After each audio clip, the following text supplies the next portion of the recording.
So, Jay Ruud, what lovable book are we talking about today? Well, Stacey Margaret Jones, I'll give you a hint. Baby Tuckoo. Well, I'll need more than that, obviously.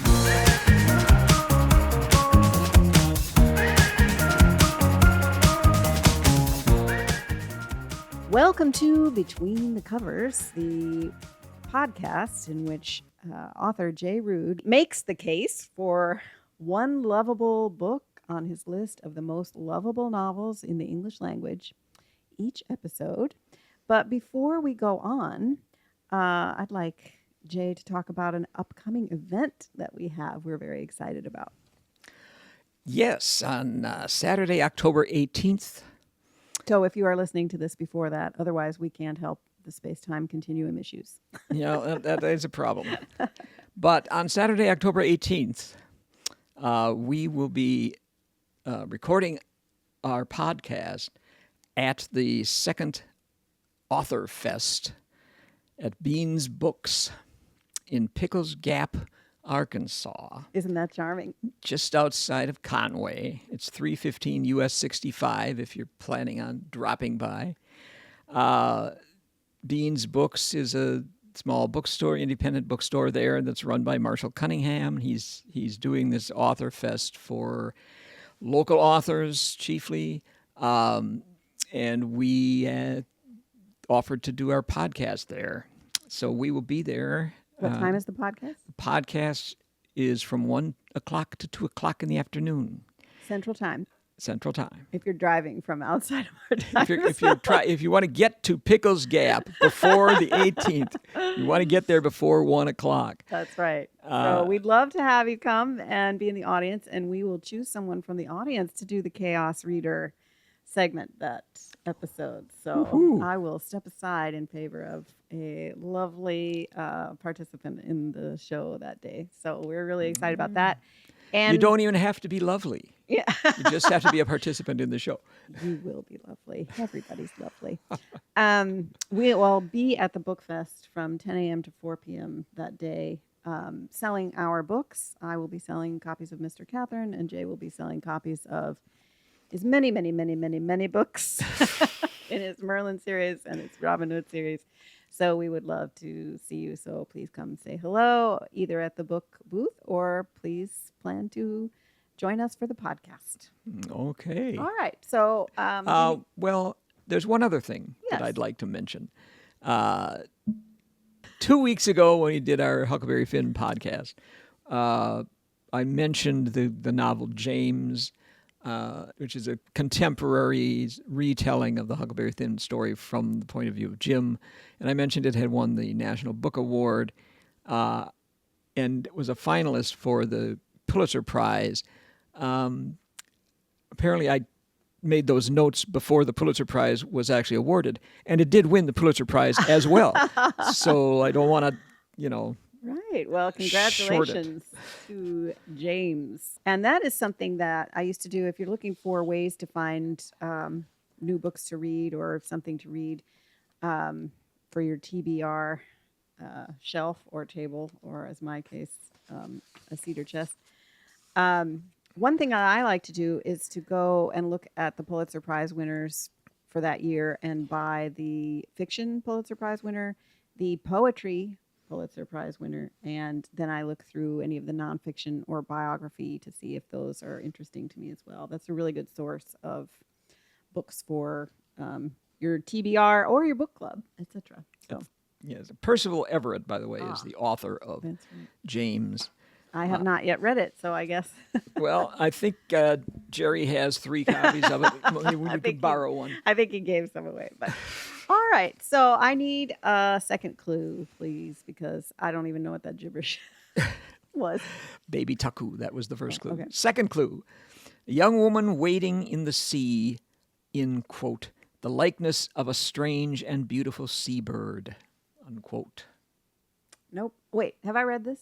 Yes, you have. Oh, I hate it when I do this. You have read it. I hate it when I do this, but I think our listeners know that I don't retain. I enjoy, but I don't retain. unless I have taught the book or wrote a paper on it or something like that. Otherwise, it just goes away. All right, third hint. it's Also, been- his hints are designed to not let me get it on the first or second. Well, it's been 30 Oh, okay. some years since you've read it. I Okay, know that's redeeming. Okay, that. Okay. let me have it. Clue number 3. To forge in the smithy of my soul the uncreated conscience of my race. Is it Invisible Man by Ralph Ellison? No, but that's an interesting guess. All right. Well, what was it? I'm going to get the trombone of despair. I'm afraid you are. This is A Portrait of the Artist as a Young Man by James Joyce. Well, this also has a school tale for me.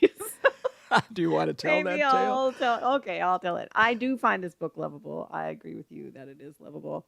I don't remember it very well, but my little anecdote about this book is confessional because we read this in a class I was taking from Dr. Jay Ruud, and who was my professor at the time, and we read this book, and then I think we had to write a paper on it or something. And the time came I was like, oh my God, I don't have time to both finish reading the book and write the paper. So I wrote the paper without finishing. I had started it, but I did not finish it because there was no time. And then I got a really good grade on the paper. In fact, I got some really good comments like, this is wonderful, or, and then I think you told me you really enjoyed reading my paper and it was very original and thoughtful. And I felt so guilty that as soon as the semester ended and I had time to read for myself, I went back and finished the book so that I could really earn my good grade on the paper. So there you go. There we go. Do you remember that paper? I not specifically. I remember being impressed by it. Oh, okay. Because Well, it was the best paper in the class. You didn't retain. This is the first time. This was the first time I had actually noticed you at all. I didn't like to be. I sat in the back. I was a back sitter. Yeah. I prefer to sit in the back. All right. Well. Well, let me address the elephant in the room. Is there an elephant? I didn't. There see is an elephant in the room. Why, many people might be thinking, would I have chosen A Portrait of the Artist as a Young Man and not Ulysses to represent James Joyce in my list? I think I know. It's because you're choosing lovable books. Well, that is true. The thing is, Ulysses is it was the number one ranked book on the famous Modern Library 1998 list of the top English novels of the 20th century. We're not doing Ulysses. I know. I'm just Ulysses. mentioning. Bona fide. It appeared on the 2002 list of the 100 greatest books of world literature compiled by the Norwegian book clubs. If you look on the greatest books of all time website, which presents an amalgam of now more than 650 different great books lists worldwide, fiction and nonfiction, the number one ranked book on that list is Ulysses by James Joyce. Yes. It is widely regarded as the greatest book of all time, or at least the greatest novel ever written, or at least the greatest novel ever written in English. So why in the world would I not choose it for this list? As you correctly point out, this is called the most lovable novels in the English language, not the greatest novels in the English language. And let me quote from Wayne Booth, famous literary scholar who wrote an incredibly influential book called The Rhetoric of Fiction in 1961, where he says, "Except for occasional outbursts of bravado, nobody has ever really claimed that Joyce is clear. In all the skeleton keys and classroom guides, there is an open assumption that his later works, Ulysses and Finnegan's Wake, cannot be read, they can only be studied." And so great as Ulysses is, it's a huge chore. not only because of its great length, it's 988 pages in the standard edition. It's full of heavy and sometimes obscure allusions, radical experimentation with language in every new scene. A lot of people love the intellectual game of Ulysses, but I think I speak for the great majority when I say that the necessity of having a book almost as long as the original to explain the original makes the reading quite a chore. Portrait of the Artist doesn't have that particular difficulty. It has its own difficulties that cause some students not to read the whole book before the test. I feel like I feel like we're spending an awful lot of time on a book we're not talking about. Well, yes, we are. And I'm done spending time on that. But I think it was a very important thing to acknowledge. Okay. Well, that I think it helps because I think we should I always do try to stress this in the podcast in case we have new listeners, is that these books you chose them because they were enjoyable to read. Yes. And I think of all the books we've talked about, actually, I think Scarlet Letter veered the most into maybe not the easiest or not the most enjoyable. So the payoff is great because the process might not be as lovable as some of them. No. And so you're not going to put a book on this list that's you should read it or you should. I'll tell you right now, I'm not going to read that book. I'm not going to attempt it. I'm not going to, I know enough about it in terms of what I've heard and read and studied. I'm not really interested. Life is too short to start a book I'm going to DNF. So I'm not going to. But I did really enjoy Portrait of the Artist as a young man. So let's talk about as many people do.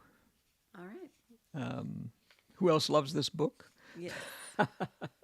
Well, we're all off kilter now. Let's get back on kilter. Let's get back on kilter. So on the modern library list, on which Ulysses appears as number 1, Portrait of the Artist appears as number 3.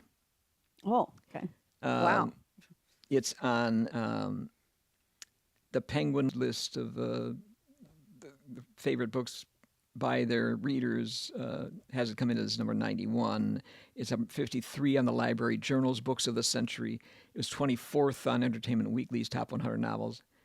21st on Larry McCaffrey's 20th Century Greatest Hits. 14th on Radcliffe's 100 Best Novels. It appears on great book lists from Turkey to Brazil. Mm-hmm. On the National Council Features of English list of books you should read before you go to college. And yes, it appears as book number 2 on the list of the top 50 Irish novels. Oh. I'll give you one. Guess what the number 1 book on that book was? Ulysses. Yes. Well, and also, if we're talking about places to get good books to read, just go to a list of Irish novels. I mean, except for the number 1 book. You can't go wrong. They're great. All right. So, what is the down and dirty summary of Portrait of the Artist as a young man? Will you earn the Harps of Glory, or will you join me at the Trombones of Despair Festival? Let's find out. Portrait of the Artist as a young man is a semi-autobiographic Bildungsroman. That is a coming-of-age novel taking the protagonist from childhood into adulthood. The same vein as, say, David Copperfield or Invisible Man, in fact. It focuses on the life of Stephen Dedalus from his babyhood to his graduation from college and leaving of Ireland. So it shows the growth of his mind and attitudes and also of his literary aspirations. Okay. What year did this come out? It was published first... Oh, wait. Harps of Glory. Woohoo! It was first published, serialized in The Dial, the journal called The Dial, 1914 to 1915.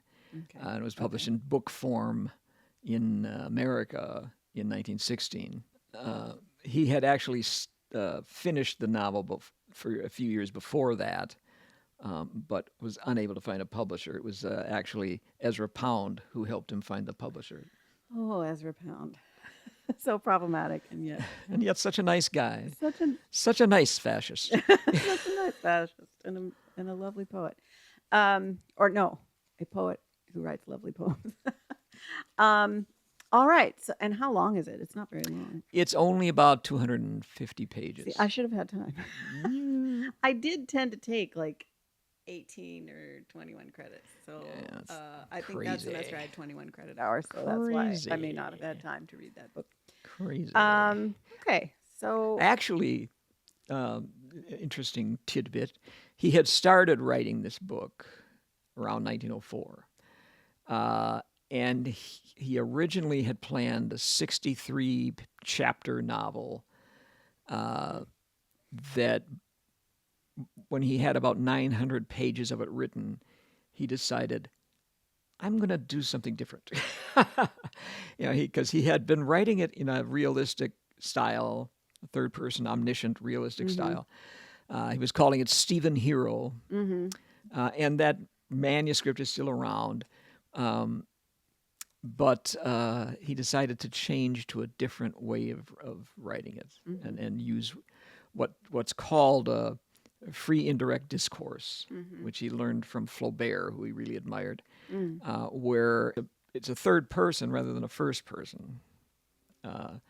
And it focuses on a single character. So you get the character's thoughts, but not in a first person way. right. And one of the reasons for that is that, say, David Copperfield had been written in the first person, but it was clear it was being written by David Copperfield when he had grown up and was looking back. Right. The persona has a time and place. Yeah. In terms of, I did this. Yeah. But in this case, you get Stephen's thoughts at the time from this third person. So the language becomes more mature, more complex as he grows older. Right. It opens with him being baby Tuku. Oh, okay. Well, let's get into, I'll ask the question, why is this novel lovable? Because I don't want to spend all of our time in an aside. Well, this isn't an aside, really, because one of the main reasons it's lovable is that particular style. He's sort of picking this style that's sort of new in English literature. And so the book begins, once upon a time, and a very good time it was, there was a moo cow coming down along the road. This moo cow that was coming down along the road met a nice little boy named Baby Tuku. Right. His father told him that story. His father looked at him through a glass. He had a hairy face. He was Baby Tuku. So, this is what's going on in the toddler's mind, rather than him looking back at when he was a kid. But it makes the writing really pull the reader.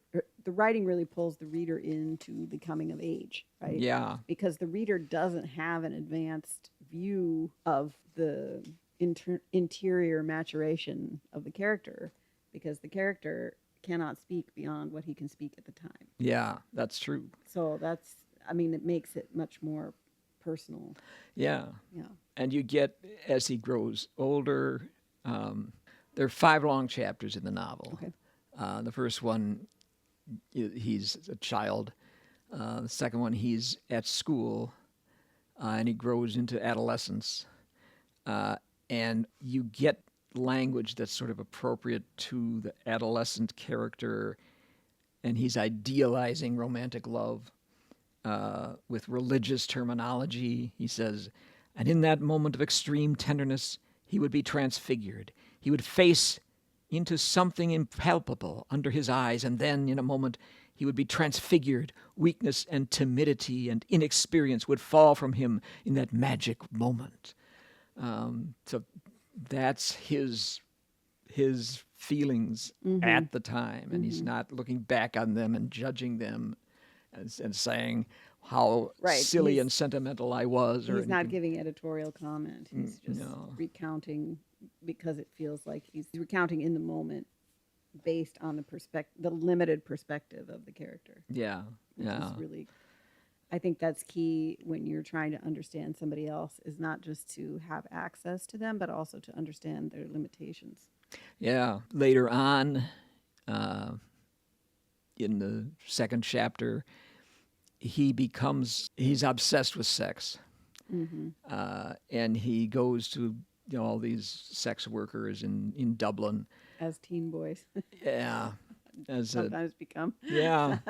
And you get a different kind of language that's coming from him. His blood was in revolt. He wandered up and down the dark, slimy streets, peering into the gloom of lanes and doorways, listening eagerly for any sound. He moaned to himself like some baffled, prowling beast. He wanted to sin with another of his kind, to force another being to sin with him, and to exult with her in sin. He stretched out his arms in the street to hold fast to the frail, swooning form that eluded him and incited him, and the cry that he had strangled for so long in his throat issued from his lips.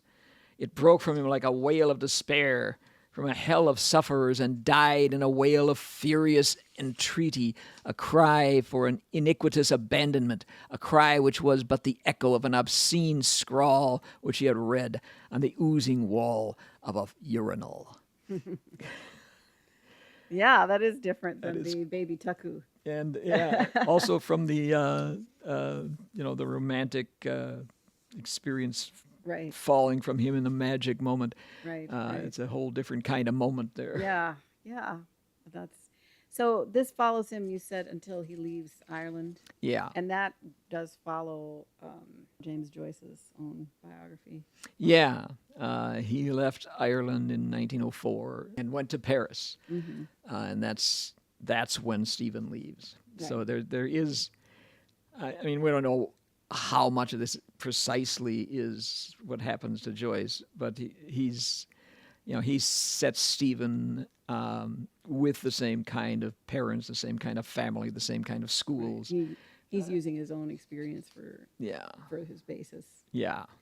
It's interesting because when we went to the Museum of the Writers, the Museum of Irish Writers.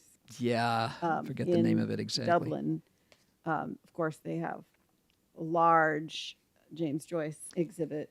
Yeah. Like with his whole lifetime timeline and everything. And then, of course, they have the first copy printed of Ulysses in its own kind of shrine. Yeah. Which was very cool. And it's in the building that was part of the university where Joyce attended. So he would have had classes in that building. Yeah. So it is an interesting thing, and it does help you kind of place Joyce in relation to the times that he was experiencing. So Stephen Dedalus is young at the same time that Joyce was young. Yeah. Okay. So late 1800s, late 19th century. Yeah.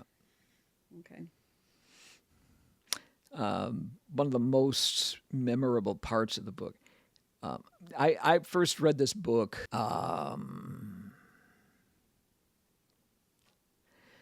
must be 58 years ago. You win. And I still remember from that first reading the third chapter. Oh, wow. Okay. Because I don't really remember anything. Because in that chapter, the school that Stephen goes to, as he's kind of a later teenager, it's a Jesuit school. The school has a retreat, and they have a sort of famous Jesuit preacher who comes to talk to the boys, and it lasts for several days, and it deals with the four last things: death, judgment, heaven, and hell. And I remember most the passages that are, the direct quotations of the preacher and his sermon on hell, and it's just kind of chilling. Just a little part of it. Last and crowning torture of all the tortures of that awful place is the eternity of hell. Eternity. O dread and dire word, eternity! What mind of man can understand it? And remember, it is an eternity of pain. Even though the pains of hell were not so terrible as they are, yet they would become infinite as they are destined to last forever. And this really does reform the reprobate Stephen. He no longer wants to go out and find these women to sin with. Not so much the carrot as the stick. No, it's the stick that helps him, and it wrenches him from the debauchery of life that he had started to lead. And again, the words, the language is just as romantic as in the previous chapter he had sort of applied to love. He applies here to his redemption. He had confessed and God had pardoned him. His soul was made fair and holy once more, holy and happy. It would be beautiful to die if God so willed. It was beautiful to live if God so willed, to live in grace a life of peace and virtue and forbearance with others. That's interesting that he doesn't see that, which definitely sounds like it could be traumatizing. Yeah. He doesn't portray it as a negative memory, but as a transformative one. Yeah. It scares the hell out of him, literally. Yeah, right. But it obviously changes him. Yeah. And that's interesting. So it's called Portrait of the Artist. So what about this character indicates that he is going to become an artist? Well, his sensitivity is one of the things that's sort of stressed. Even as a young child, we get into his feelings about himself and how he looks to other people and what is the right thing for him to do. There's this scene where he gets paddled by one of the teachers because he broke his glasses during recess, and so he was not able to do his homework, and the guy just beats him anyway. Yeah. And he contemplates that for a long time, and then he decides, I'm going to go to the headmaster and I'm going to complain. Mm-hmm. And you see him kind of becoming this person who stands up and argues for the right and that sort of thing. So, and then you see his sensitivity about love, and then you see his sensitivity about his salvation. And he actually, in much of the fourth chapter, he thinks that possibly he might become a priest. Okay. The Jesuits in the school because he's so moved by this. And yeah. feels aligned. Yeah, and he is intelligent, and he's sort of forceful, and there's a possibility there that he's going to become a priest. Mm. But the fourth chapter ends with this epiphany. Mm-hmm. Joyce's short stories. Dubliners? Yeah, which I almost put on this list instead of Portrait of the Artist. I read that, I think, when I was living in... Actually, I think I read it when I was traveling in Ireland with my brother before I moved to Prague. And that's really enjoyable. Yeah. It's really, really good stuff. They are lovely stories. Yeah. And each one, Joyce kind of revolutionized the short story, as he revolutionized everything that he did. And he needs to slow his roll. Well, it's slowed now. But he introduces this idea of the epiphany, and every story has an epiphany, a kind of point of realization and enlightenment. Yeah, that's interesting. That was his... Yeah, it's kind of his invention. Artistry, because we talked about that at the short story conference. Like, I talked to my poetry students about how a poem should end in a different place than it begins, and where does it turn in that direction, right? And short stories do that too, right? Otherwise, there's no reason. It's a description, Yeah. which is fine. Yeah. You could put that in something else. But I think that goes back then to that the enlightenment or the insight or the shift, the change goes back to this idea of that there should be an epiphany. Yeah. And there's an epiphany in Portrait of the Artist, which occurs at the end, toward the end of the 4th chapter, when he's kind of walking by himself, and he sees this young woman wading into the sea, and he's like transfixed by her. She's wading in the sea in the likeness of a strange and beautiful seabird. And Joyce says she was alone and still gazing out to sea. And when she felt his presence and the worship of his eyes, her eyes turned to him in quiet sufferance of his gaze, without shame or wantonness. Her image had passed into his soul forever, and no word had broken the holy silence of his ecstasy. Her eyes had called him, and his soul had leaped at the call to live, to err, to fall, to triumph, to create life out of life. And that's where his growth turns into the growth of an artist. Right. It's his shift. Yeah. And so from dedication to love to dedication to God, and ultimately dedication to art. And this is where he turns to that beauty that he's going to use to live and err and fall and triumph and create life out of life. The creation of life out of life is the literary ambition. Right. So Stephen sees himself as a priest of eternal imagination, transmuting the daily bread of experience into the radiant body of ever-living life, which is his definition of the artist. Right, because it does live. It has its own life, and it lives after you.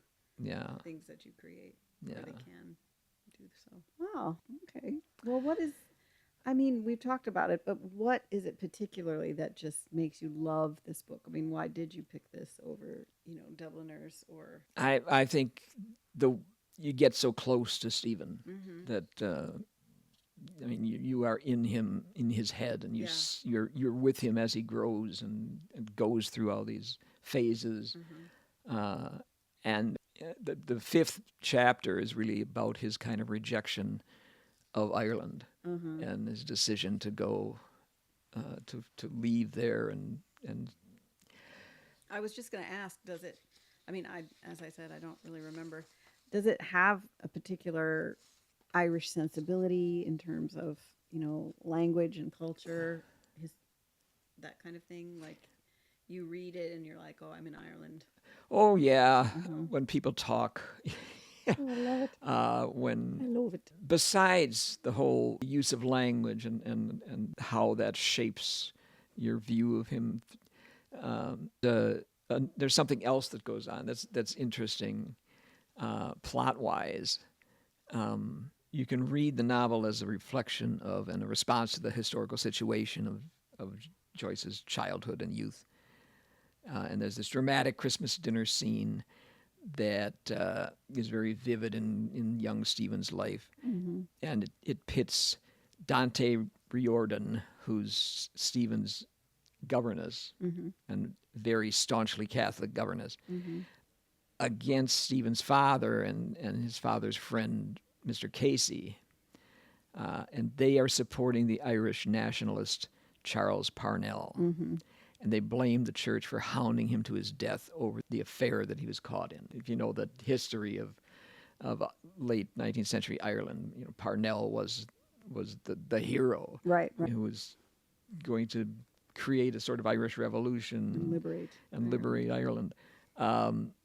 But this scandal occurs where he has been having an affair, and so he falls out of favor and, in fact, shortly dies. And God and religion before everything, Dante cried. God and religion before the world. And Mr. Casey raised his clenched fist and brought it down on the table with a crash. No God for Ireland, he cried. We've had too much God in Ireland. Away with God.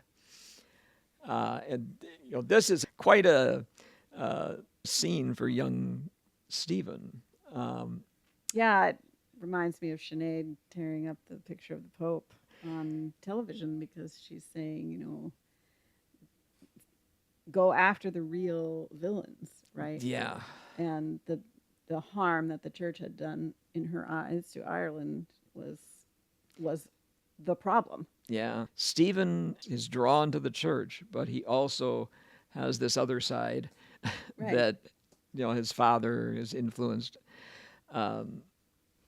That maybe the church has not done Ireland any favors over the years because they've kept them down and kept Right. them. And they're coming out of the famine at this point, or they're still in it.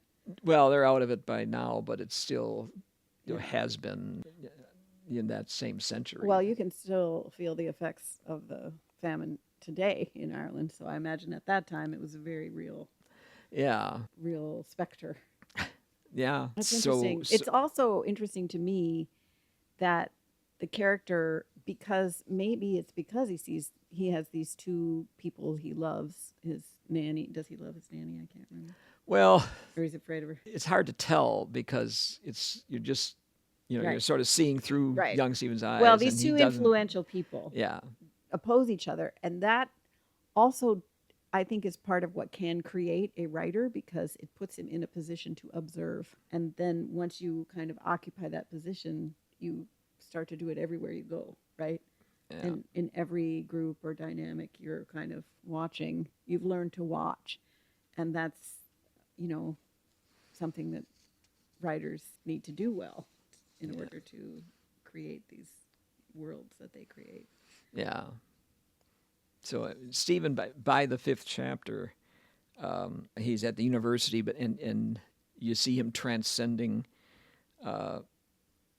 each of his previous stages. So family, country, church, Ireland itself, and the language reflects that sort of growth and that growing beyond all of those influences.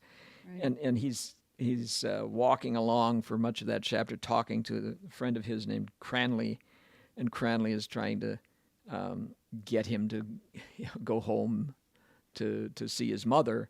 But Stephen talks about a quarrel he's had with his mother about celebrating Easter, since he's putting the church behind him. And Cranley says, "Why don't you just do the easy thing and go home for your mother?" And Stephen's answer is, "I will not serve," which is theologically Satan's response to God before he's cast out of heaven. And he's casting himself out. Yeah, he's casting himself out of Ireland and out of the influence of the church. Well, it's interesting too because you say it's classified as a coming of age novel. Yeah, and I think a lot of us have a memory of the moment we kind of realized that in this scenario we're more mature than the parent we're in the room with. Yeah. And that is a pivotal coming of age moment, right? Like the student has surpassed the master, right? Yes. I know what's happening and I'm the one that's the grown up here right now. And he has that in all these different, in these subsequent, his childhood, his relationship with his religion, right? His relationship with his own nationality and country. Yeah. Which is fascinating. It's coming of age in regard to all of those things. That's really interesting. And that each chapter ends with a kind of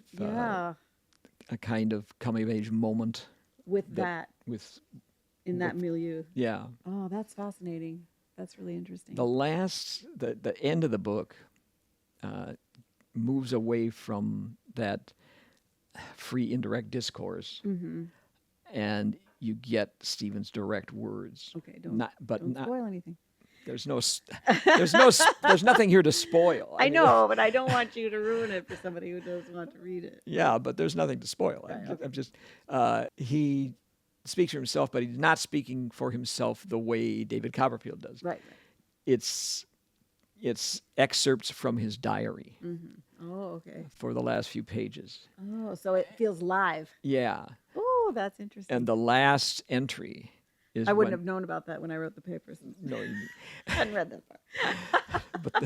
but the last entry is the one where he basically bids goodbye to Ireland, and he says, "O life, I go to encounter for the millionth time the reality of experience, and to forge in the smithy of my soul the uncreated conscience of my race." His Irish race. Right. But and people have read the ending in two different ways. You can read it straight as, here's Stephen Dedalus flying off to the continent and escaping as the original Dedalus did. Oh, right. Escaping There's the a reason he labyrinth has the name, yeah. and flying off. Yeah, right. But Daedalus flew off. His son Icarus, you might remember, he flew too high, the wings wax melted, and he fell to his death. So is Stephen going, in this kind of victorious manner off into the world, or is he going to fall on his face? And did Joyce intend this to be a kind of satiric look at himself as feeling so self-important as he leaves Ireland? And that's a matter for you to decide for yourself, I think, once you read it. Yeah, that's interesting. It's also interesting, too, how a writer might be making choices thinking that they are portraying one thing, and readers can pick up, validly put together different cues and pick up another. That's true. Something completely different. Yeah. All right. Well, who might not like this book? It's not a really easy read. Okay. I mean, it's certainly, compared to Ulysses, an easy read. I didn't remember it as being incredibly challenging. No. I was a sophomore in college. I mean, I thought it was accessible. Yeah, I think it is, but it's not easy. Right.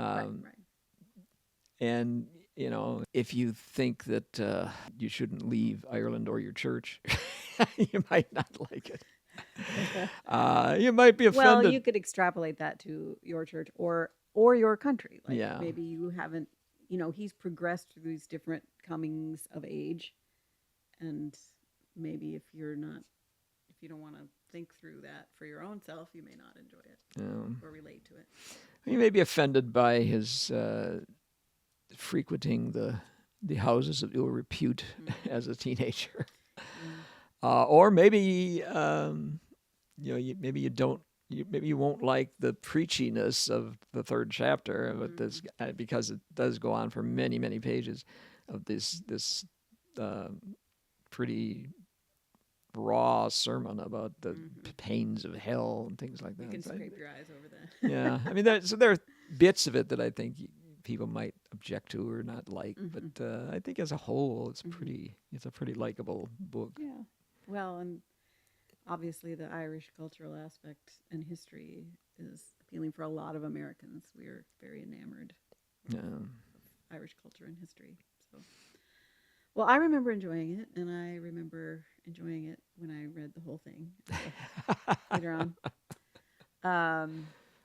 So, okay. Well, how are you ranking this? On your overall list. I'm going to put this at number 12. Oh, wow. I didn't expect that. That's quite high. So what's number 11 then? Right after Tom Jones. Oh, another Bildungsroman. Yeah, kind of. And right before The Age of Innocence. Well, great. Well, that's useful, and thank you for walking me down memory lane. All right. The Portrait of the Artist. As a young man. As a youngster. And it's fun to talk about that now after we were in Ireland this summer and saw a great deal of information about Joyce. So. Yes. We've also been to Zurich and visited his grave on New Year's Day. That's right. Okay. There's a little statue of him there. Yeah, it's very charming. Because he didn't go back to Ireland. Yeah. I mean, not permanently. Yeah. And he did die in Zurich. He died on the continent. During the Second World War, actually. Okay. All right, so it must be time for Chaos Reader. It is. Okay. All right. Well, I want to do something a little different because we just got back from a trip to New York City, and where we went on the entire trip to see Waiting for Godot, or Godot, as they said in the play, on Broadway, starring Keanu Reeves and Alex Winter, who you may remember are the OG Bill and Ted. Yep. So I had never seen that play. I think I may have read parts of it. I don't remember reading the whole thing. I don't really enjoy reading drama. Which is why when you talked about the Pulitzer Prize, you wanted to buy every Pulitzer Prize winner except the play. I don't enjoy it. It's not for me. But I wasn't sure what to expect with the play. I wasn't that familiar with it. I mean, I knew it was an existentialist masterpiece. But I didn't know how accessible it would be, for somebody who hadn't studied the play or, and the whole audience was, including me, was just rapt. I mean, we were all there. We were all really, I think, very excited to be physically present for this experience, and to see that those words brought to life by such just an amazing cast. And Reeves is an excellent actor. He was very different from the kind of personas that he's most famous for, The Matrix and John Wick. I personally thought that one of his best performances was Parenthood. But Actually, it was. He was really good in that. He just has such a different physical presence because he's the character of Estragon. And that's his name? Yep. Go. Yes. He makes himself small, and he seems kind of reticent and, very un-John Wick. And he's aware of himself in space and regarding other people, which is not necessarily, it's other kind of personas.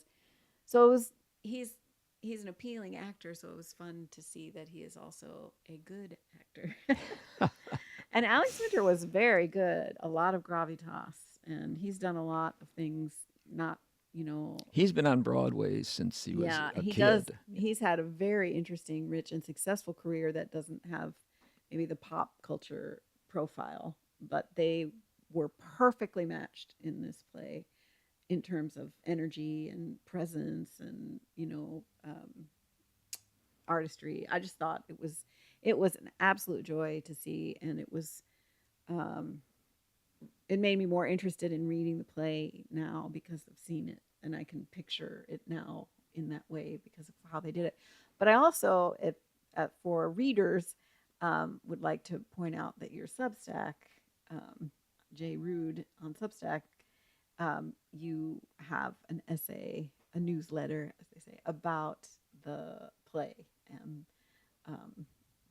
the literature of the play and the performance of the play and your kind of review of what you saw. So I thought I would share that for Chaos Reader today because I was really happy. Thanks for the shout out. Well, I was really happy to read that after seeing it because it happens every time, but when you review something that we've done together, it always enriches that thing for me. And if you can't get to see the play, I think you would still enjoy the review because it lifts some things out of the literature, and it just shows us how,